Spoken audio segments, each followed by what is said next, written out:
20 years ago, on April 20th, we lost Rick Rude. Rick Rude, Minnesota native, went to the same high school as guys like Mr. Perfect, Nikita Koloff, Smash, the Berserker, and other future wrestling stars. As soon as he graduated from community college, he began training for a career in wrestling. He spent the first 2 years bouncing around companies and perfecting his ravishing Rick Rude character and attitude.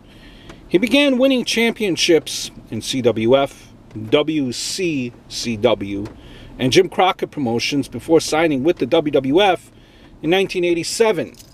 Now, the Ravishing One was immediately paired with Bobby the Brain Heenan, and they were a perfect fit. Rude would antagonize crowds by insulting the men and hitting on the women. His promoter, Heenan, would pick out a woman in the crowd for him to kiss as part of his victory celebrations. Now, to add extra insult to his rivals, Rude would sometimes have their images or the images of a loved one on his aptly named tights. But his best weapons were the ones he never boasted about. Anyone who got past his mind games were picked apart by his surprising strength and expert technical ability. Rude developed a reputation where, someone was not ready for the top tier unless Rude could produce a top match with them. In '91, Rude began competing for WCW and occasionally toured Japan through them. He became a leading member of the Dangerous Alliance and began challenging for major championships. Rude became one of the first WCW International World Heavyweight Champions, but his in-ring career was cut short after a fateful match against Sting. Rude took an awkward fall against a raised platform and suffered a back injury, which sidelined him permanently. After a 3-year hiatus, Rude suddenly debuted in ECW in '97, with roles as a bodyguard, manager, and commentator. Before the year ended, he would return to both WWF and WCW. In WWF, he was the insurance policy for Shawn Michaels and became a founding member of D-Generation X stable. After the Montreal Screwjob, he rejoined WCW.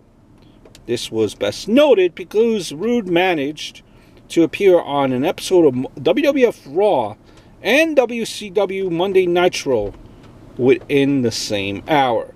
He also continued to make pre-taped appearances on ECW programming for a time.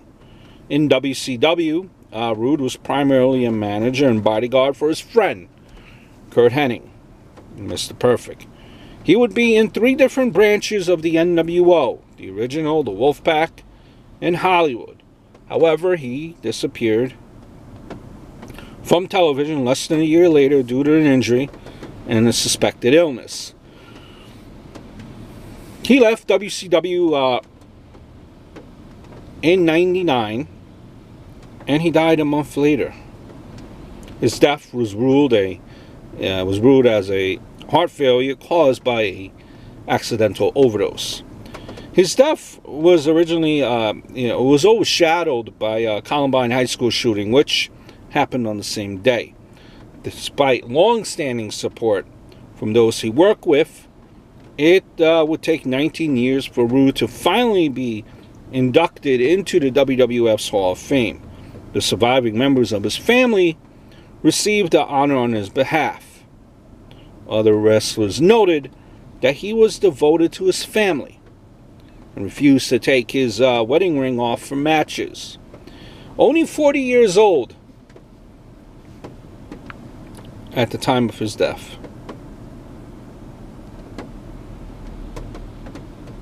Cut the music. What I like to have right now is for all you fat, out-of-shaped, insert the city there, sweat hogs to keep the noise down while I take my robe off and show the ladies what a real sexy man looks like.